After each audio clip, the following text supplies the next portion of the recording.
Hello and welcome to episode number 2 of We All Gamble. Not much to talk about right now in the world of sports. Obviously, we're right in there to the dog days of summer, but there's trades. There's still baseball, of course, and plenty of other sports to get into. We've got NBA trades. We've got NBA draft. You know I'm talking some CFL, all kinds of stuff to go over, but happy to be here with episode 2, break down some stuff, and I'm sure we'll have some hot takes along the way. So we got, of course, myself, Andrew, Jake, and Noah. What's up, boys? Dog days of summer, man. It's going to be a rough go here for the next couple months. But if you're a degenerate, you'll find something to gamble on, and best believe I'll be finding some stuff to gamble on. I think we are 74 days away from football. I think that's the exact count. Maybe 75. I can't remember. That's all. I'm literally actually counting the days till football at this point. I'm not the biggest like pro golf watcher myself. I know a lot of people have been gambling on that lately. But I'm just honestly excited because like NBA free agency's opened up. I know we'll definitely talk a lot about some of these trades, but either way, excited to be here. 60 days till college football, close to the same for the Hall of Fame game. That's what it's called, right, in the NFL. So, yeah, lots to break down. But if you guys enjoyed episode 1, we had a good time doing it, and I think we gave out some winners. I gave out hella winners. We talked about, well, it seems like, we had the NHL playoffs, we had the NBA playoffs, and now we got trades. So let's dive right into it, because I always like, as much as I rip on that there's no team loyalty in the NBA, one thing that's fun about it is that there's always moves. There's always big moves going on. And let's talk about our guy, Bradley Beal. He's probably going to get a little bit better of a chance to be successful and win a championship, just the smallest of a chance. So Bradley Beal's on the move. Noah, what do you think about the whole trade that went down? I get it. I get what the Suns are trying to do. I think obviously getting rid of Chris Paul was something that they kind of wanted to do, right? The thing about Chris Paul is I don't get it with him. I think he might be one of the most cursed NBA players I've ever seen when it comes to getting injured just at the wrong time. Not to cut you off, but I have a buddy in my office that I work at, and he is the biggest proponent that Chris Paul's a fraud, that this is a facade every playoff time that he gets hurt. He doesn't live in the big moment. He swears that Chris Paul isn't the best 5 to 7 point guards to ever play. And he's somebody that I really respect his sports knowledge in the office, and he's a huge degenerate. Anybody that rips futures on Proline, you got a little bit of a gamble on Proline. You got a little bit of a problem there. So I'm not to cut you off, but that's just when you mention that, I argue with this guy all the time that Chris Paul is one of the greats, and he just says absolutely not.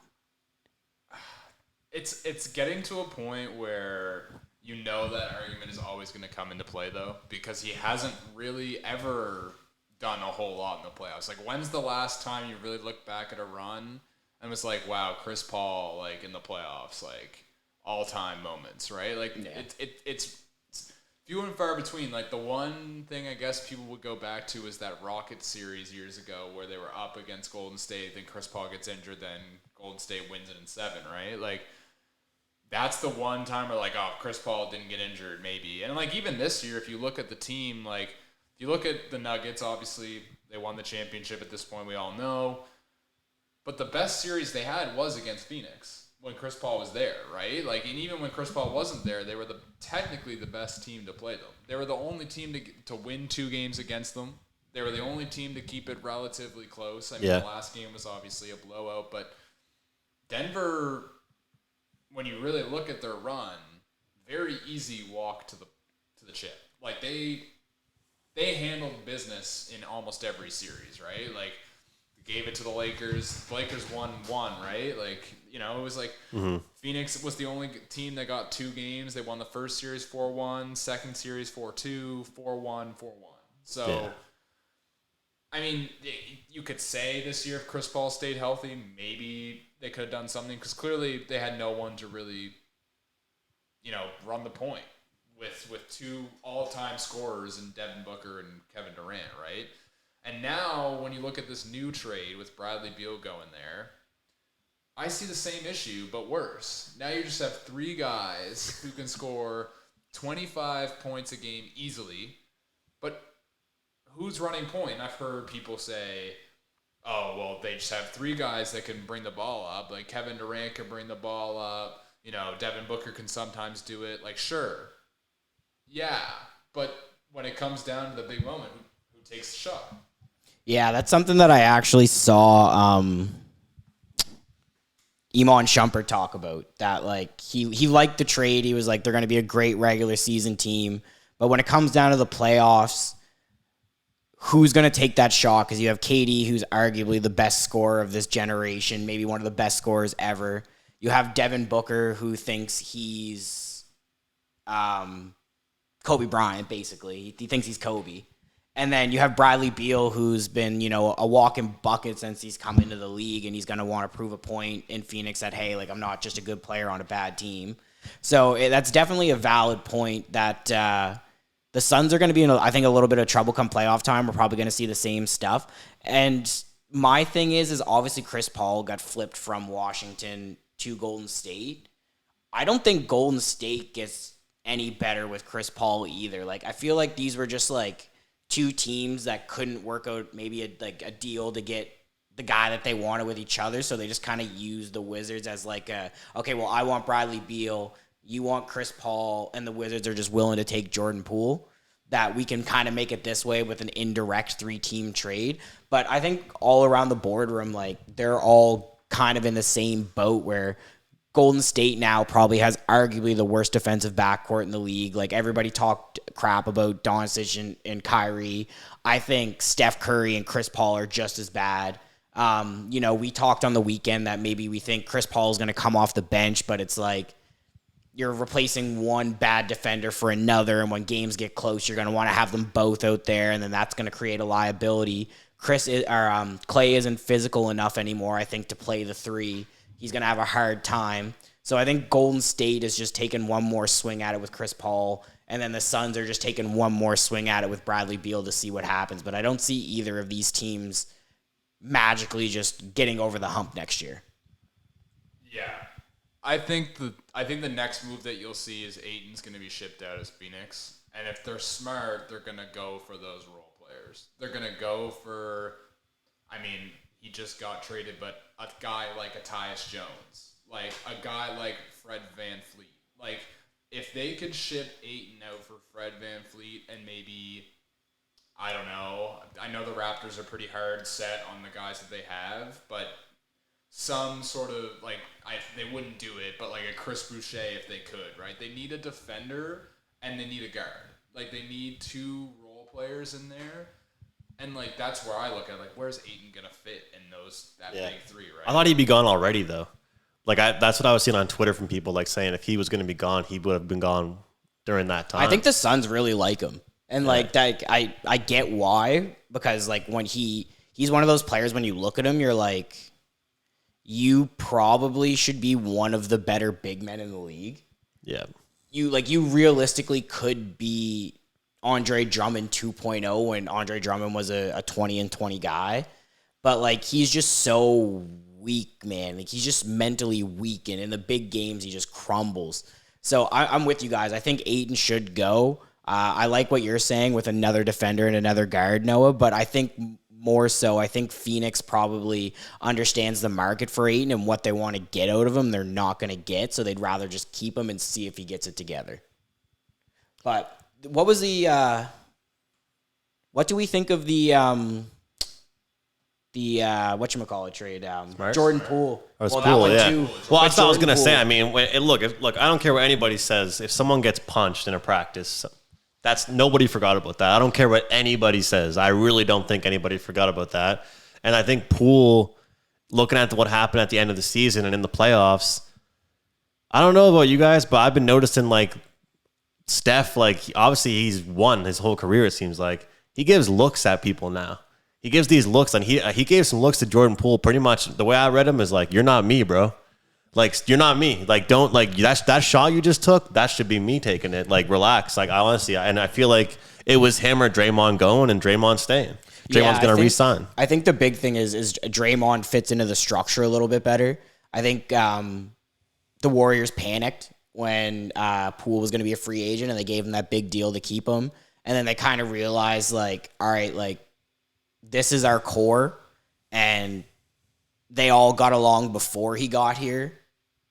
He kind of got here, and I'm not saying he's the root of the problem, but he seems to be a common denominator in, like, when you see the clips of Steph on the sideline and they're both walking off the court and Jordan Poole's yelling at one of his teammates or something and Steph's telling him to calm down or shooting him looks, and then the stuff with Draymond at practice. Like, it made it seem to me like if he wasn't such a...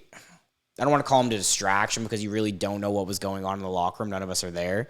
But if he wasn't such like a problem and everything was sunshine and rainbows, I think they run it back again. And I think they try with that roster one more time. They got kind of, I wouldn't say unlucky, but they got kind of unlucky that they got the Lakers in the first round because that was always going to be a bad matchup for them. And it was what it was, and they lost. But I think the Wizards got a player that's going to have something to prove. He's going to be Bradley Beal 2.0, and you never know. Like, he might not be there forever. Like, he has 3 years left on his deal. So you go out there maybe for 2 years, prove you're a walking bucket, and then kind of do what Bradley Beal did and just be like, I'm not going to re-sign with you guys. You might as well get something for me now. And then you're a much more established player and teams are willing to take a risk on you, where right now you kind of seem like you were the problem in, like, the happiest locker room there ever was before you got there. Yeah. Yeah, I that's how I look at the Chris Paul for Poole trade. It wasn't the Warriors saying we really want Chris Paul. It was the Warriors saying we really want Draymond back. We also want to work the salary cap out.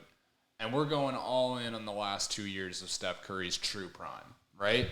Like, Steph Curry he's up there in age. Like, we were looking this up. What is he, 32 now? Yeah, so I think me and you, when we talked on Saturday, it was like, minimum you have 2 years. I think maximum we said he had 4. So he has like a 2 to 4 year window where he's going to kind of operate as the old Steph Curry. Exactly. And they want to keep Draymond because...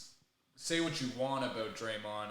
A lot of people think he's overrated. He can't win if he wasn't on the Warriors. And all that may be true, but he does win with the Warriors. And they do work better when he's on the floor. Like, he is one of their primary defenders. He is a floor general for them, and he works for them. So you're basically saying to me, what I got out of it is, look, you're trading away Jordan Poole. You're clearing a lot of money down the road for the future, right? Like, if Chris Paul doesn't work out, it's a one-and-done thing for Chris Paul with the Warriors, and it might very well be. And then you're basically saying, okay, maybe he does work out. You can re-sign him on a 1-year deal after this type thing to keep prime Steph Curry happy, all these sort of things. And they signed Draymond probably to a 2-3 year pretty good money extension that you'll probably see soon is what I'm assuming will happen. And I don't know how this Chris Paul thing will work because Chris Paul is going to have to come off the bench. Like, there's no way, and maybe they will try to do it. I don't know. Steve Kerr's known well for trying very odd lineups. So, not to cut you off, but do you think this is going to be a similar situation where, like, when G-State traded for D'Angelo Russell and they tried to make that work? No, like, but D'Angelo didn't come off the bench. Like, obviously, Chris Paul and D'Angelo are two different players, but they each bring a problem to that lineup that you don't necessarily want to have. Defensively? D'Angelo can't defend, but also D'Angelo loves to have the ball. You want the ball in Steph's hands. So when D'Angelo was all of a sudden a spot-up shooter, it didn't look the best. He didn't play the best. Same thing with Chris Paul. Like, Chris Paul isn't a natural shooting guard. He's not a spot-up shooter. Steph, they've never really made him that in Golden State. So how do you facilitate the ball in either guy's hands? Do you try and have it where it's like a LeBron and Westbrook situation when they were there, where it was like 50% of the time it's in your hand, 50% of the time it's in your hand, and whoever's doing better, then we're just going to keep the ball in their hand until something goes wrong? But I just feel like it's two similar situations, just with two different players, where the Warriors are going to have to try to make something work that, to me, doesn't work. And this is why I sometimes hate NBA players, because it's probably going to work exactly like what you're saying, because there's egos. Chris Paul has an ego. I don't know if he does right now, does he? What has he done? But I really don't think, man. I think that he's a like perfect fit as far as like distributing the ball. I think that he could go out there and he wants to see W's. Like he's taught. Let's be honest, Golden State's more of a winning culture than the culture he just came from. He wants to win. Like I really look when I think of Chris Paul, I don't think of a guy that needs to go get 20 points. No, definitely not. I think of like you said about like the Warriors haven't really been that team where like Steph is only a catch and shoot player. I know that. Or off the ball. Yeah, he likes to dribble the ball, but I think that everybody knows that when they get CP3, like he's gonna not give a shit how many points he gets and pass the ball around. Yeah. But to your point is when it's late in the game, he does that weird ass like fadeaway he does and gets blocked. Is it going to be the same thing where Steph looks at him like, "What's up?" But if we compare like even Jordan Poole and CP3, they're two different players. Some might argue that like we all know that I think Jordan Poole looks for more shots than him. Yeah, so like I guess it could be a good thing for CP3 to be his replacement. Yeah, I guess my argument is more so not like with like the shot selection. It's how you make the rotation work. Because like it's how do you make the rotation work with a guy, neither guy, Chris Paul or Steph, like people think of Steph as an off the ball player because of how many screens the Warriors set, the down screens, and Steph's running all over the court like a maniac, the ball movement. But the initial ball handler coming up the floor is always Steph. It's always a high screen, a double screen, come off the screen, pass to somebody, move. Chris doesn't really do that. Like Chris is like it's a big man, point guard, pick and roll. How do I hold off the defender? And then how do I find the open man?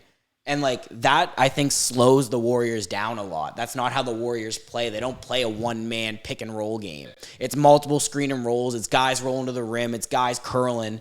And I just don't understand where Steve thinks that he's going to be able to make all of a sudden Steph Curry be an off-the-ball player full-time or, 50% of the time.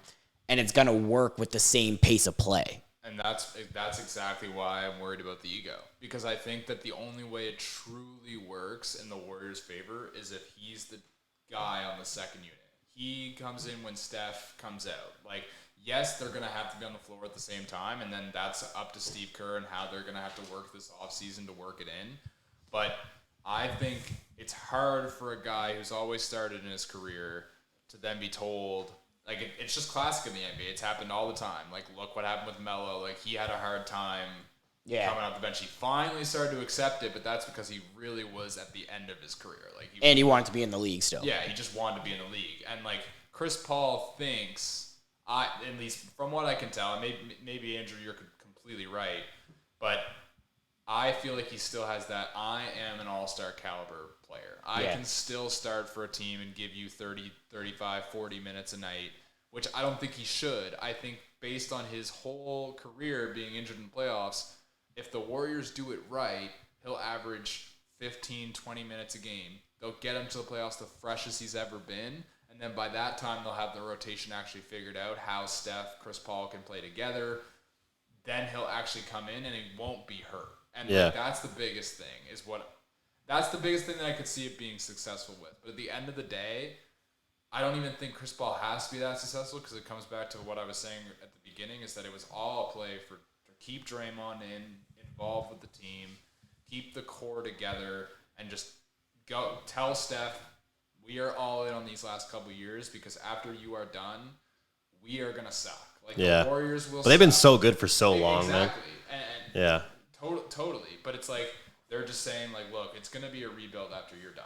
Like, more than likely it's going to be a rebuild. Jordan Poole was a guy we signed. We gave him a lot of money. But is he going to be a guy, like, he's not going to go to the Wizards and change the Wizards franchise. He's going to probably go average 20, 25 points a game. But Wizards are still going to be the Wizards. Yeah. Right? So I guess to kind of wrap this one up, and we'll touch quickly on the Marcus Smart and Porzingis trade.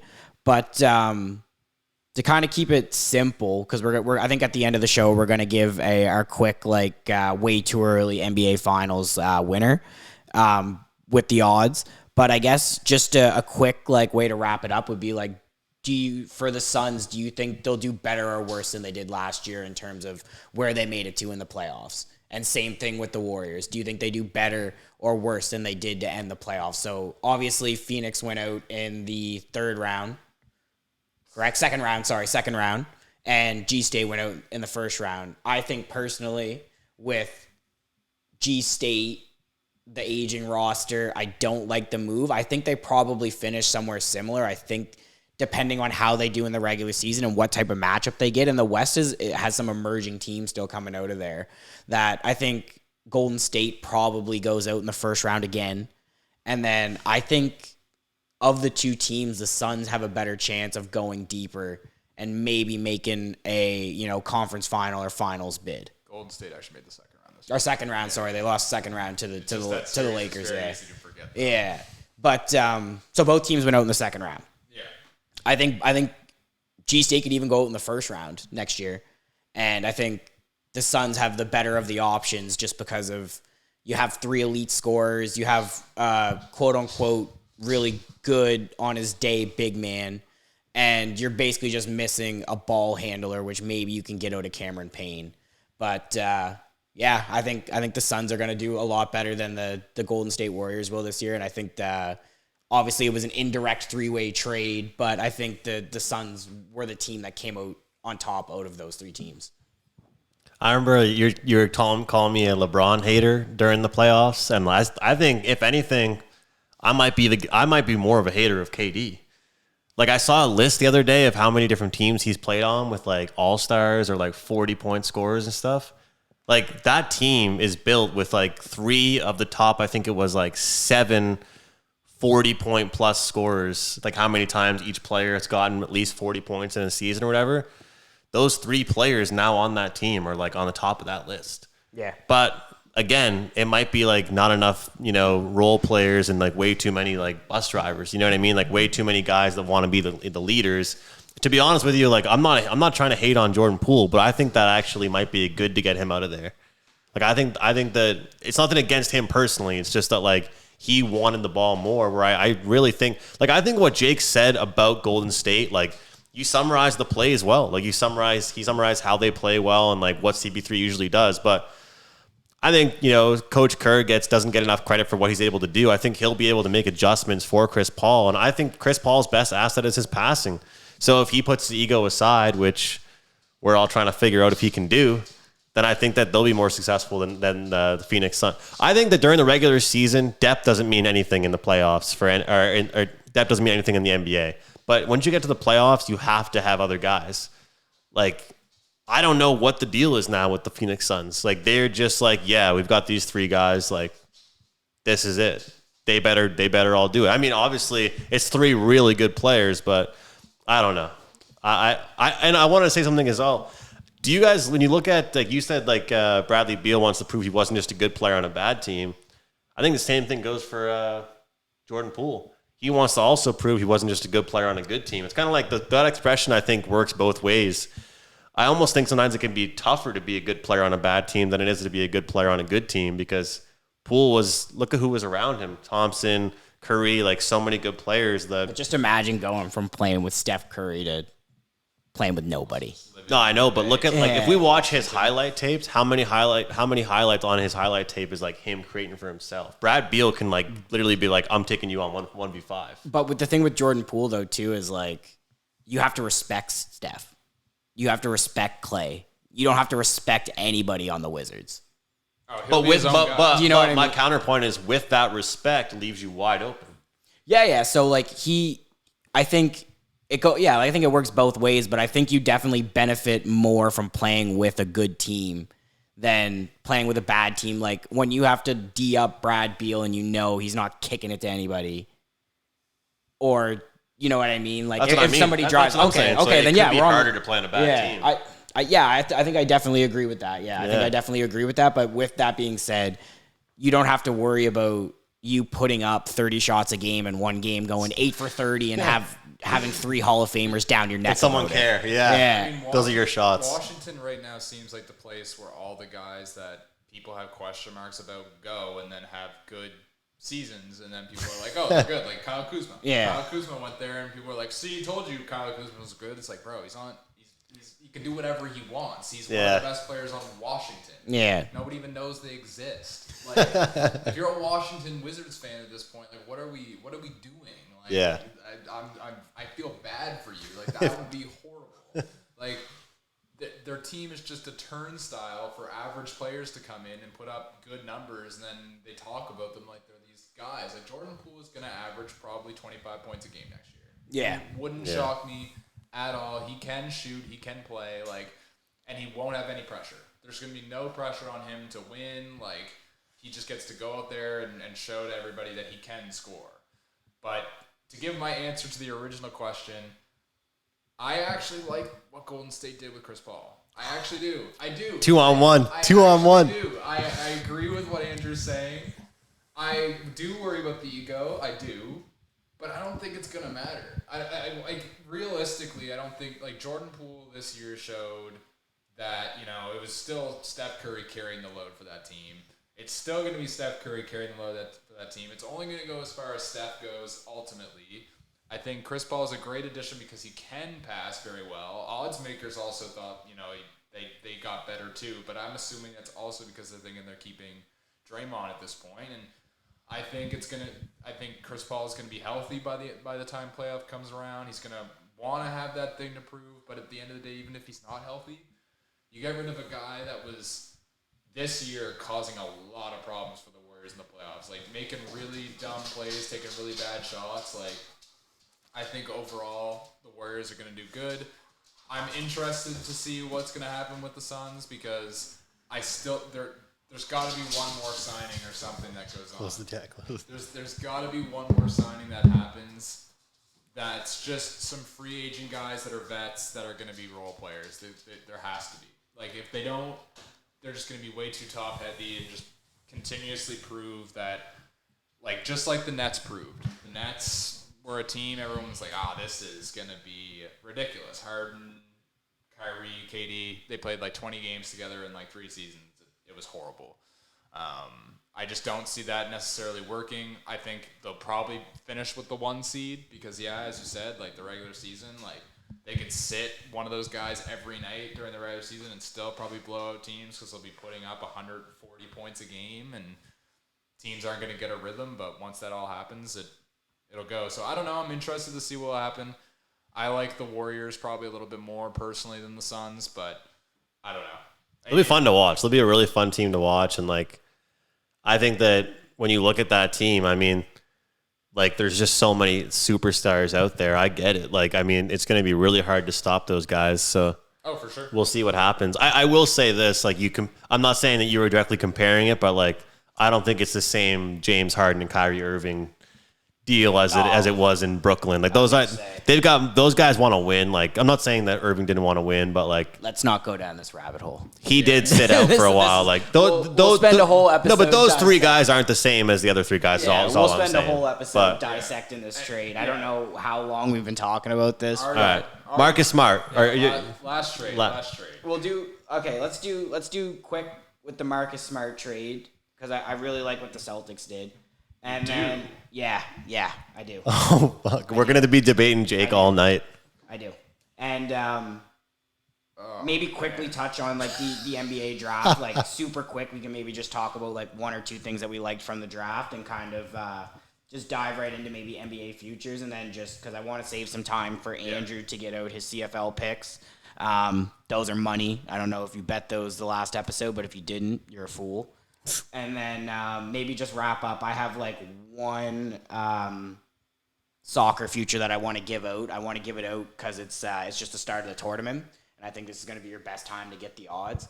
But so I guess the Marcus Smart trade. Here we go. So the thing that I like about it from the Celtics perspective is, like, obviously it sucks to lose a player like Marcus Smart. They got Porzingis, by the way. Dude, I like Porzingis. I like him. He's a Band-Aid, which, is probably going to cause problems for the Celtics. He can be inconsistent at times, but I think it's invaluable to have a player like him who, is a big man that can fucking score. I think that's something that's so lacking in the NBA today, that when you get a guy that's a big man that can actually score, it makes the world of a difference. You look at players, obviously different builds, but you look at Jokic, you look at Embiid, you look at Giannis. Like, obviously those guys I think are a little bit more athletic than trying to be nice to Porzingis. I'm not trying to discredit my own point all at once. But those guys are more athletic than Porzingis. But I think the NBA has gotten so much into like a wing and guard league that when you get a guy that goes along with a Tatum, it can make a big difference to get him in a screen and roll, pick and pop, that sort of stuff. And I think that's something that the Celtics have been missing because you've been banking on guys like Al Horford and Robert Williams III. And Blake Griffin, like guys that aren't going to be good scorers in this league. Like Al Horford can have a good game, but he's not someone that I think you can consistently rely on. I think it's just the Celtics have gone down this road repeatedly, playoff after playoff after playoff, and I respect the Celtics for trying something new and not trying something new that's too dissimilar to what they've done, but go the complete other way. Like, you know what? Here's a guy that we had on our team, arguably all defense. He could be on the all defensive team every year with Marcus Smart. Let's go out and try and get a finesse big man that can put the ball on the floor, that can spot up, shoot, and try and get some points. And, like, let's see if this works. We got to get this guy a Porzingis jersey, man. No, dude, a lot of people hated the trade, but I like when teams are willing to try something different. Like, to me, we're not going to go back to it, but to me, like, the Chris Paul trade is no different than the D'Angelo Russell trade. You're trying something that clearly doesn't work for that roster, and you're going to try and make it work because you couldn't find anything else. With this, the Celtics were, like, identified a player that was pretty easy to get. You didn't have to give up too much. You got 2 first-round picks back where you've given up a lot of picks, I think, recently in recent years. So you get 2 assets back, and you get a player that, you know, when he came into the league was, I think everybody wanted him. And, you know, sometimes you have to part ways with good players. And not to keep rambling on and give you guys a chance to talk, but I also like the trade for the Grizzlies. Like, now you get Marcus Smart, who can you compare with John Morant, who is a defensive liability. Now you can have Marcus Smart guard the best guard on the team and have somebody that's going to actually be a dog and let Ja worry about, you know, facilitating, scoring, and you could put him on the second best guard and just let him play. And, you know, obviously the gun stuff's the gun stuff. We're not going to dive into that. He's going to miss the first 25 games. But when he comes back, I really do like that pairing. So I think both of those teams were willing to try something different. And I think they both have success for having the guts to go try something else. Well, I can't disagree with, like, trying something new. Yeah. Like, I'm not going to argue that because I feel like teams that, I always say that in every single sport, like, trying the same thing over and over again is, like, the biggest mistake. I just think you don't trade away the guy that dyed his hair green, showed up to every single, like, city event possible, charity event, team event, and that's the guy of all people you give away. Like, no loyalty. That's what I'm saying. Like, I mean, but the players have no loyalty. The city either. of Boston, clearly, at least the basketball team, has 0 loyalty. But I guess the fans have showed them, you know, they turn on them quickly. Kyrie said he wasn't leaving. He leaves. So there's no loyalty anywhere. But, like, the way I look at it is that was the most loyal guy on the team, probably. That was, like, all heart, like you said, and they ship him off. He found out through, like, social media or something. That's sports for you. But, like, I think the Porzingis you're talking about is the Porzingis when I was in high school. That's the thing I'm worried about. He can still give you. What did he average last year? What did he average? No less than 17. Like, my issue with Porzingis is that Noah's gonna fact check for us. Noah's our fact checker. My guy's always on the my ball. issue with Porzingis is that, like, Tatum, I think, plays bigger than he does. Like, Tatum is like, he'll back someone down and fade away. That's pretty much what Porzingis does. He's not gonna bully ball someone into the paint. That's my whole thing. But I will give you respect for what you said about mixing things up because, like, sometimes you have to do that. We're not going to argue about it, just to jump in on the stats real quick though, he averaged last season 23.2 points on almost 50% shooting with 8 rebounds a game. Dude, the guy was a bucket last year. That's why everybody seems to forget about how good he is. Yeah, but when he can stay healthy, he's a good player. Just imagine him and Tatum. You get Tatum bringing the ball up. They're in the half court. You get Porzingis fucking setting a hard screen. Tatum comes off, and you know your boy loves to attack the rim. Now you get someone that can attack the rim, and you can get a big man. Am I out? Sorry, I was just checking to see if you had a little chubba down there or something. Oh, fuck. But you get Tatum rolling to the rim here. You either get Porzingis rolling to the rim, or you get that pick and pop. And you get somebody that can hit the 3, he can shoot the ball for 50%, and you just have something different. And I think people just forget about him, man. I like your faith in him. I do. I like it. I just don't like how soft he is. All of the trades, I think this is my favorite one. I just think you give away a guy that was like Marcus Smart plays like he's Porzingis' height, and Porzingis plays like he's Smart's height. That's how I feel. I feel like he might as well be like Mark. I don't know. Let's show a highlight reel of how Porzingis scored those points that Noah just told us about. That's to me all that matters. When you're scoring 24 points and 50% from the field, who cares how you get it? Because if you get it from the perimeter, they've got guys that can do that. They don't need him to score. But they needed another scorer come playoff time. Marcus Smart wasn't that. Jaylen Brown's not that guy. Like, as much as everybody loves Jaylen Brown, he's not that guy. Yeah, but I watched like every Celtics game, and they didn't lose because they didn't have scores from the point. They lost because they lost the points in the paint battle every game. But the points in the paint battle. Porzingis is going to be in the paint. You're going to have Horford still. You're still going to have Robert Williams. I think it's just a more balanced team. You have a third scorer. You have an untraditional big three. But I would classify that as a big three with a guy that's averaging 24 and 8, and then he shoots 50% from the field. You have three guys that can score now. Noah, how are you going to pull that on me like that? The 50% from the field. And I feel like I've dominated this conversation a little too much just because of how strongly I feel about it. But I just feel like it's a wild opinion to be that strong about. I love this trade. I love this trade, and most people didn't like this trade. I actually really like this trade. Look, I think Porzingis is the right player for the Celtics, but they traded the wrong guy to do it. When I first saw the trade and they were giving up Malcolm Brogdon, it was about to be the Celtics are winning the championship next year. I was about to crown that. But I think Andrew's right in the sense of you cannot... Marcus Smart, to me, besides Tatum, obviously, but Marcus Smart is the heart and soul of that Celtics team. He won Defensive Player of the Year as a guard 2 seasons ago and was up for it again this year.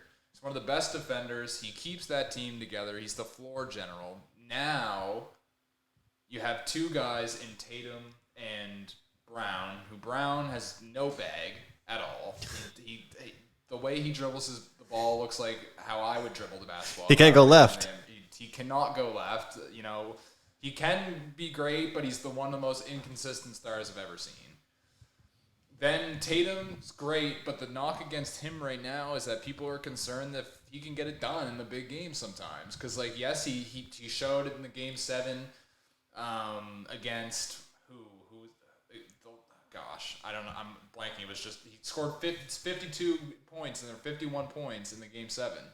Most in the Game 7 ever, right? Like, he can do it, but... Is that against Philly? Philly, yeah. Thank you. That was going to drive me nuts. But I just think getting rid of Marcus Smart is the heart and soul of that team, and I worry about Porzingis' health. All I'm going to say is I caught it out of my corner of my eye. I'm fucking excited that he just brought this up. Guess who are the co-favorites for the NBA championship now? Biggest trap. For sure, that's Celtics trap. Are definitely up there. No, definitely. At least someone is in line with me. But they were already the same odds before the Porzingis trade. Yeah, nothing really changed. Well, even better. That just shows that the Celtics didn't lose. Let's be honest here. Yeah, but they were never gonna demote them. They're never going to say, "Oh, Smart's gone. We're going to make them that big of a piece." No, I think that your excitement when you saw that they went to the NBA. No, they didn't go to NBA Finals. They went to the conference finals. I think the one thing we can all agree on is that the Wizards are just unloading everybody. I mean, they just don't give a shit about what's happening right now. It's another rebuild after a rebuild after another rebuild. All right, we got a bunch of other topics, but how does that problem end? Let me ask you guys. And this is just me. This isn't even. I don't know if that's even good content. But how does that end? That's my biggest beef with the NBA. But it's gotten better slowly and slowly and slowly. How does that end? You need to pick inside the top 3. Yeah, and you need to pick inside the top. Like, OKC has the best model that has ever come out of the NBA on how to do a rebuild and how to do it quick. Accumulate as many draft picks as you can. If you're gonna rebuild, trade absolutely everybody. Be terrible. Be terrible so there is no chance that you don't get at least one or two. No, he's right though, because look at the two teams that have been trying to build around a guy for so long, and that's Portland and Washington. Washington had Bradley Beal for all these years. What the hell did they do? Nothing. Portland with Dame, Dame is just balling but doing nothing, right? Like, he's not winning anything. He's won some playoff series, sure, but then they get rid of a guy. They get rid of C.J. McCollum. They keep Damian Lillard, and it's like, okay, now what? It's just Damian Lillard. There's no one else there. Well, why can't they trade like 1 million first-round picks and this and that and the farm to get him somebody else? I don't get that. I don't know. They don't, because teams don't want to let the teams. A lot of teams don't care about those first-round picks if they're already in that win-now mode. And teams like that, I think specifically, like where you're Portland, where you are a smaller market team, regardless of how good you've been, you can't afford to go over the luxury tax. Like, you can't afford to be the Celtics, the Nets, G-State, the Lakers. Like, you can't afford to do that. You'll literally drive the team out of Portland. Like, there is a business acumen to that. And I think the other thing is too, Dame sells tickets. So they don't want to lose Dame, but they also aren't in the position to mortgage the future for him. And not to mention, like, their roster isn't that great. Like, that's what I'm saying. You're not going to be able to give up really anything to get anybody. So, like, you are basically you're stuck in that purgatory of the NBA where you're never going to win the championship, but you're never going to be a bottom feeder. Well, this is a perfect segue because the NBA draft just happened. I mean, we all know the number one pick happened. Like, nobody really needs to talk about that because we know the number one pick. It's been known for forever. But what does Portland do now after drafting Scoot Henderson? What do they do? Like, what they have 2 guards now. They have Damian Lillard and Scoot. Which, by the way, I don't know how anyone could line up against a player like Scoot and say that this guy's giving me 20. Like, there's no way a guy named Scoot is giving me 20 fucking points a game. But that's a whole other conversation. But how do they go about it? Right? Do they trade him away now after drafting him to give Damian Lillard something, or do they trade Damian Lillard, or they try to run 2 guards? I think Scoot said after his thing, like, he wants to play with Dame. Like, he doesn't want Dame to go. And Dame, reports, and you can't really take too much into this, that was if they drafted Scoot, he definitely wanted to be traded. He didn't want, that wasn't his ideal draft pick, and that wasn't his ideal backcourt mate. That's not the player that he thinks is going to go over the top or take them over the top. So you're kind of, again, stuck in this purgatory where it's like, Dame's going to want to go. Portland's probably not going to want to let him go because Dame time is Portland. Yeah, you don't think of any business too. Yeah, like, you don't think, like, the only other person that I can think of when I think of, Portland Trailblazers players that are,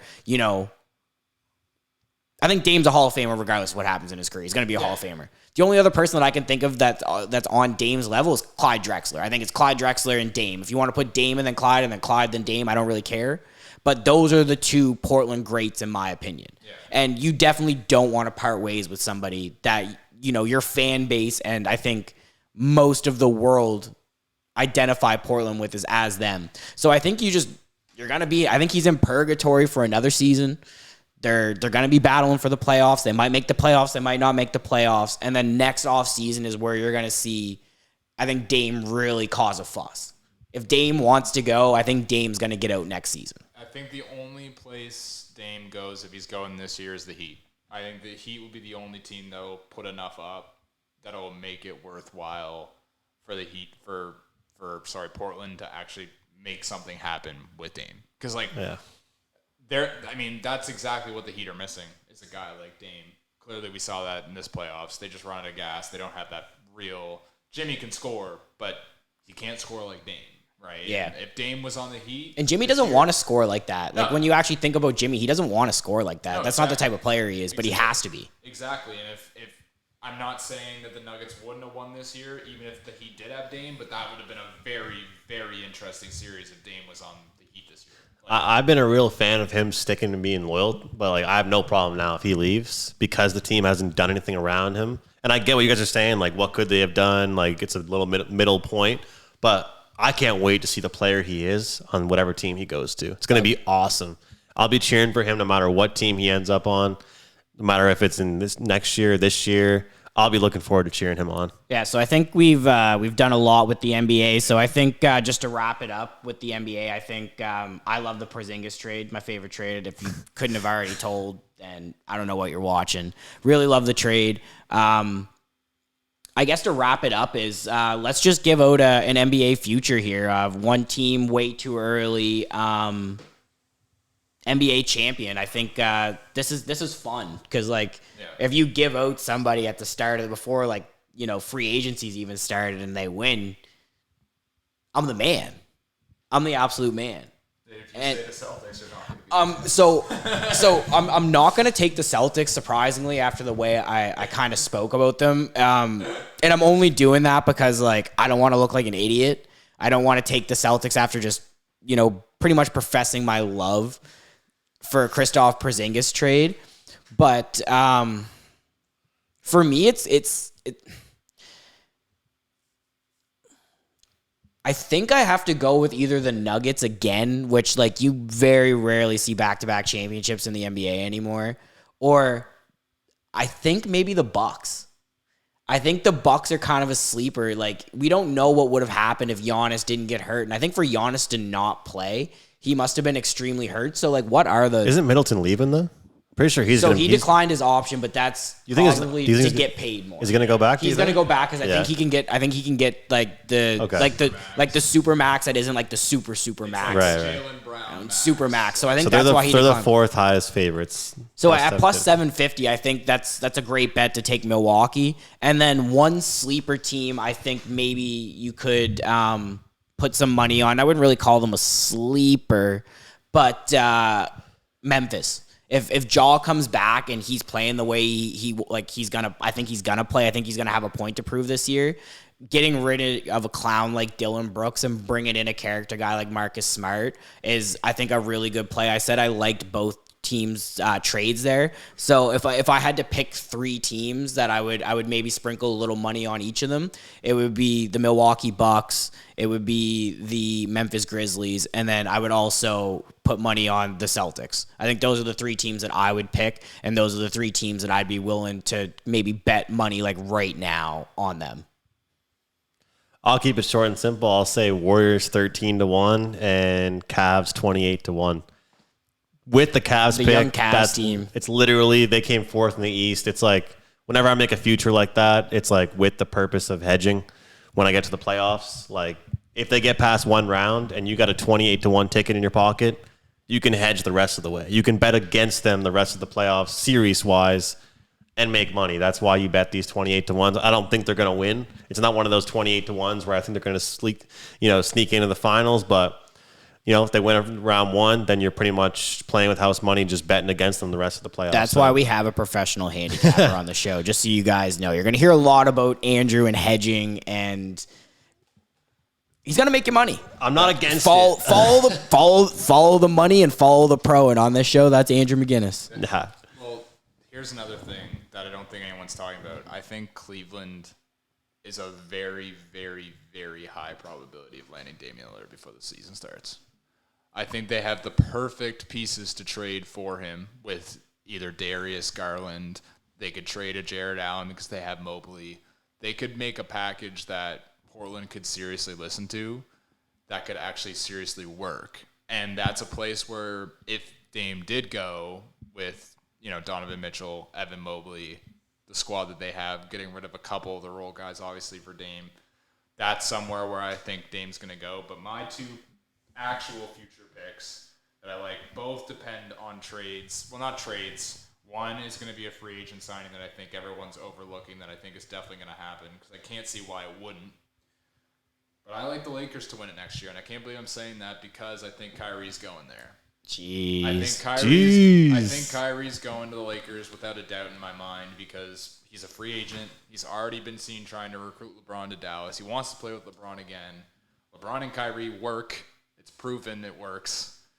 You keep everybody else in the Lakers. Anthony Davis doesn't have to. If he keeps being a Band-Aid, he was okay this playoffs. If you add Kyrie to that mix over a guy like D'Angelo Russell and you keep an Austin Reeves and all those other guys, Lakers actually had a relatively deep team by the end of the season. They didn't have it the whole season. At the beginning, we all saw the problems that top-heavy team had. I think mine depends, obviously, on Kyrie going there, but I think it's a higher chance than a lot of people are really talking about right now because Kyrie's been relatively quiet, which is surprising out of him. But I think the Lakers, LeBron are the only guys that can keep him quiet for a year. Like we saw him when he left Cleveland, it was a mess. Everywhere he went, everywhere he touched, there was a fire. I kept trying to give him chances, but it was always a fire. He went to Dallas, absolute fire. They burned out. Everything was horrible.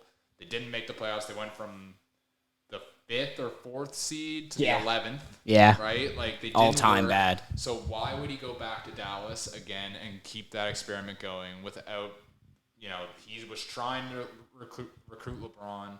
Makes no sense for LeBron to go there. He's still on contract with the Lakers. Kyrie's a free agent. If the Lakers can make it work, which I think LeBron would want, that's where I think he's going to go. They're plus 1,400 to win it all.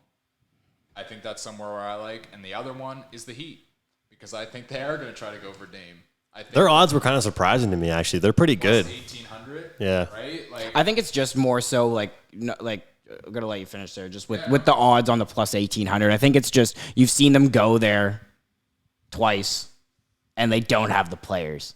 So I think that literally plays into what you're saying is if you take it now and they do go get Dame, you're going to see the odds plummet, and you're going to still have that plus 1,800 ticket that looks a whole lot better, and now you got a formidable 1-2 punch. It's another hedging style ticket though, like what Andrew said, right? I don't see the Heat not making the playoffs next year. You're right. Like I know they were the 8th seed this year, but I don't see them, not making the playoffs next year. And not at least winning one series, unless they are the 8th seed and go up against a healthy Bucks team.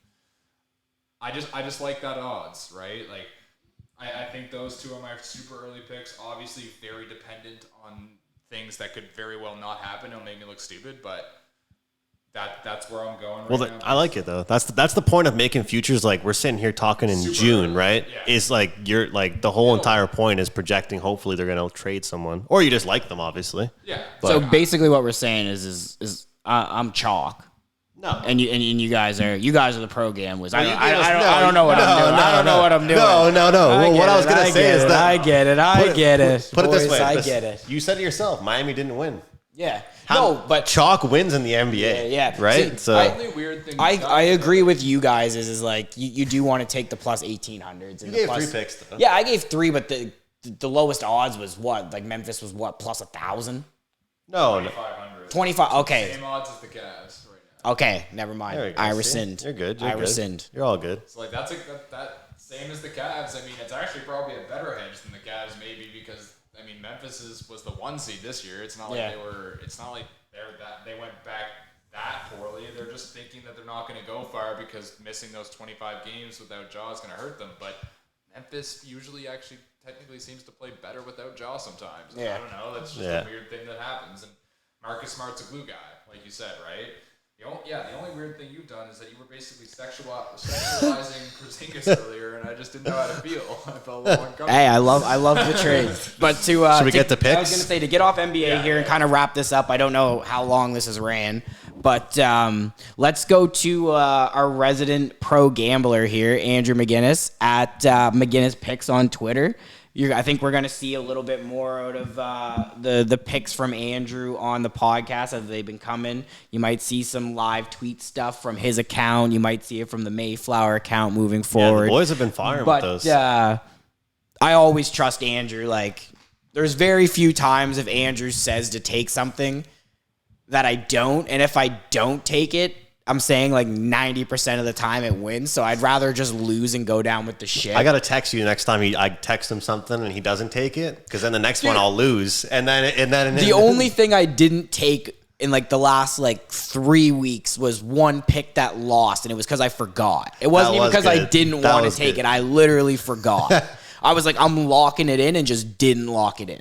But our resident CFL pro here, our guys, what have you started so far? I think you've been doing all right. The best bets are going good. The smaller plays, I got to work on those, but the best bets are going really good. On this show, I went 2-0, so that's all that really matters, I guess.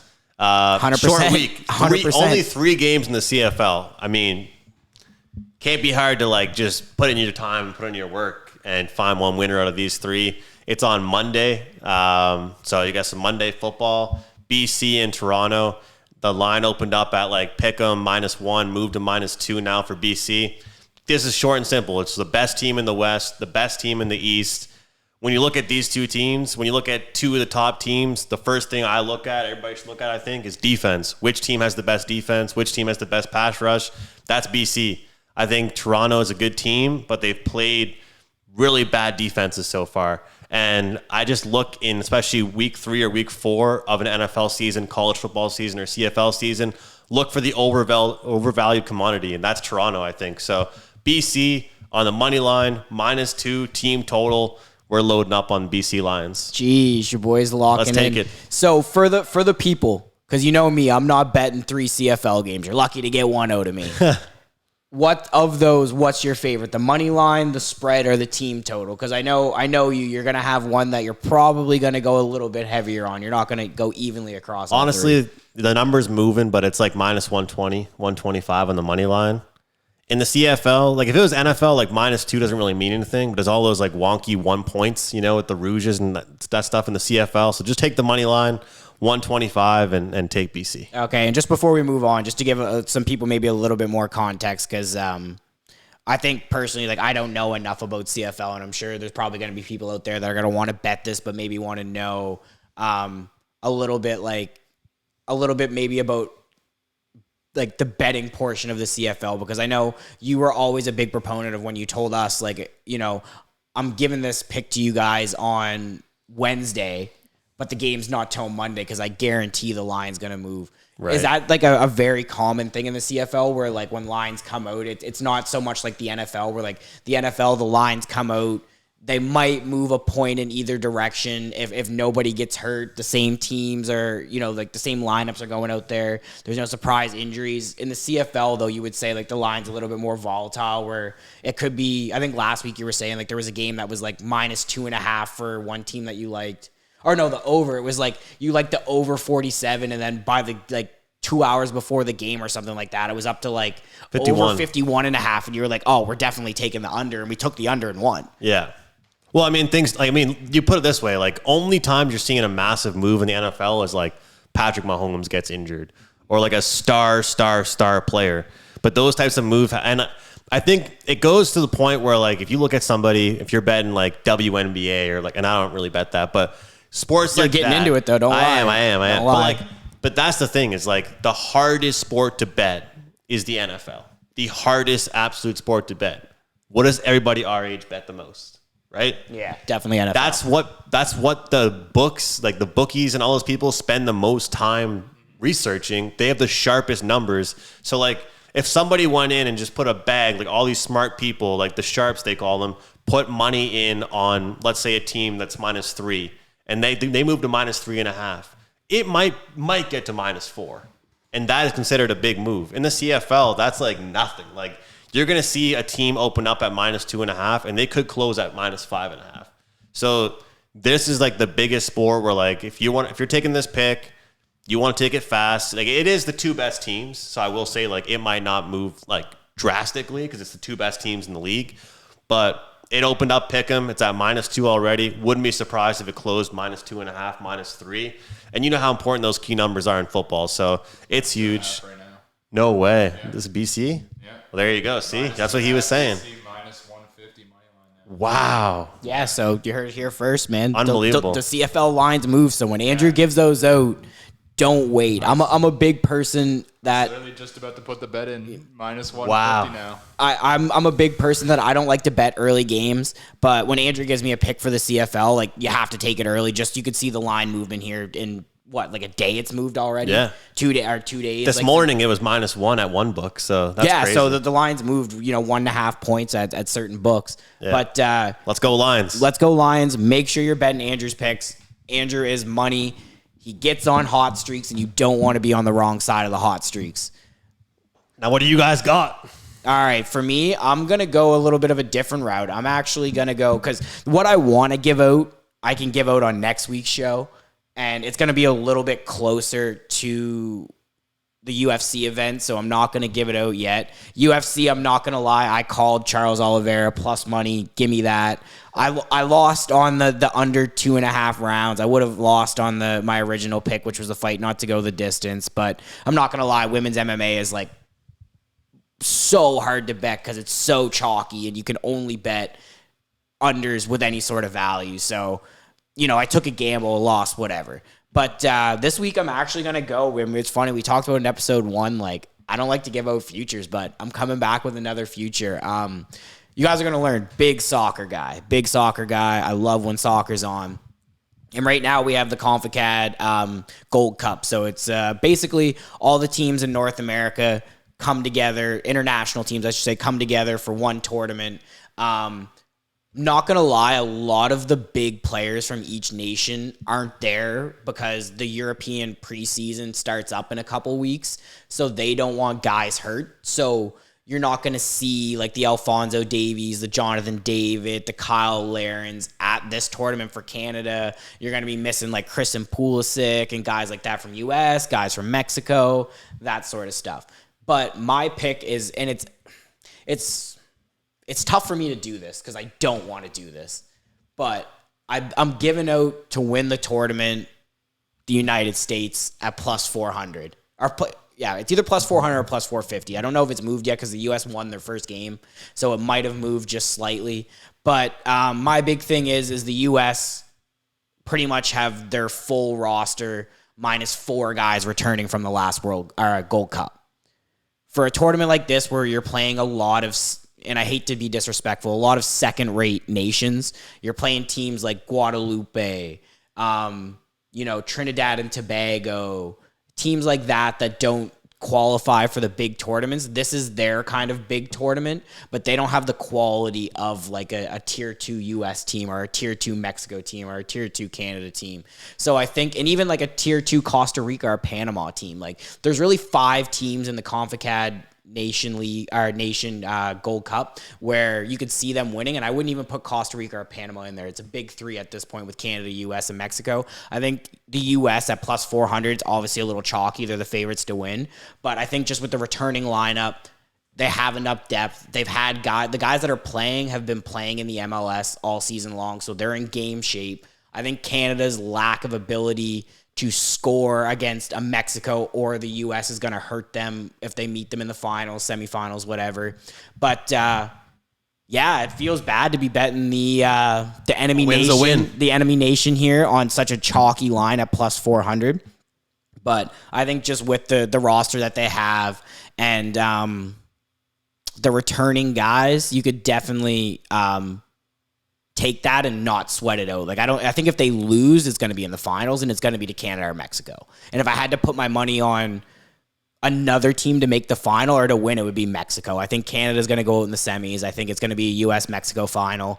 And will they be the favorites no matter what? If they're in the finals, they'll be the favorites? Yeah, I think the US will be slight favorites over Mexico. Obviously, that can change. Both of their groups are pretty dusty. Like, Canada has the dustiest group, so I think that also plays into them not doing well against a bigger team. Like, even if they come up against a Costa Rica or a Panama, I think the group that they have is a problem for getting them ready against those bigger nations that have more quality players, better coaching, better structure, that play quicker, play smarter. I think that's going to ultimately hurt Canada. So if I was going to bet, if I could only bet one, it's definitely US at plus 400. If I could bet 2, it would be US at plus 400, and I think Mexico is like plus 425 or plus 450, and I think Canada's plus 452, so there's not much discrepancy in the odds between the 3, but I just think the rosters of Mexico and the US are a little bit more complete right now than Canada's would be. You got me convinced. Yeah, I'm betting on the Americans. It sucks you to hate say. To see it. It sucks to say too because the Canadians have a Nova Scotian guy on their team, Jacob Schaffelberg. We put out a post about him. He actually got subbed into the game tonight. Last I checked, I think it was 2-2. I think Guadeloupe came back and actually tied the game when Canada was up 2-1. So I think that's not a good sign for Canada. Well said. Plus 400. That's a good price, though, for a team that... I think they're the overwhelming favorites. Okay. I think plus 400 is... Good price? Is a good price for only... I think it's only going to be that price because it's... That's a loyal friend right there. Locking it in. I think... I was going to say he's cooking up a parlay over there to give out. No. What do you got for us, Noah? It's my...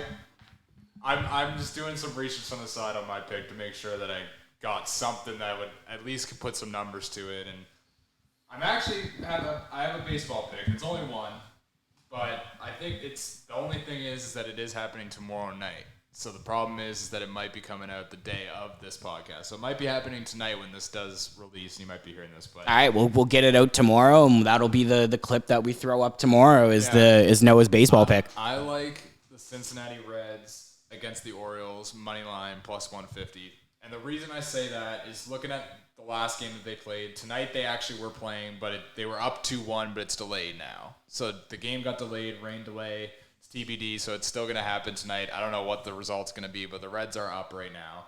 They did lose the last one in the series, 10-3, which looked pretty bad. But of their last 10 games, they're 7-10 their last 10 games. So they're winning, and they're winning against good teams. They beat the Astros 3 times. The Astros are overwhelming favorites, I think, right now to actually win the World Series. They beat them 3 times. They're on a hot streak. They beat the Rockies. Two of the 3 losses in their last 10 have both come from 1 run against the Braves, 7-6. So very last-minute games on those. I like them a lot to come back and win, like split this series a little bit more. Obviously, they're up tonight. I can't tell what they're actually going to do. That game should be over now, but it's 2-1. So I like that. It's good value. Plus 150 money line on the Reds. I'm locking that in. I just put it in myself. I like it. Man, I'm the only one not giving it a plus price. I think good pick. Personally, for me, I used to be a big baseball guy. I think as I've gotten older, I've kind of gotten more into baseball when we get into the dog days of summer. So I think you can expect a lot more out of us in terms of baseball picks as the summer kind of grows on and, there's less things on. So I like that Noah's kind of being that guy to get the ball rolling, showing everybody, hey, you can bet baseball. I have a huge beef with betting baseball, and I'm not going to say it on here because I don't want people to not take my picks. But I really don't like betting baseball, and I might lose a lot of money this summer trying to give you guys picks. But hopefully I come out strong. But baseball is something that I pay attention to, but cannot bet for the life of me. Yeah, no, I'm not a big baseball fan, but it almost comes down to sometimes the sports that I don't have as much passion for, and just look at strictly the stats and look at their last 10 games, look at their streaks, look at who they've played, look who they've beat. That's where I put my money. It's almost like I'm trying to actually bet the smart things. And you just described how I bet Korean baseball during COVID.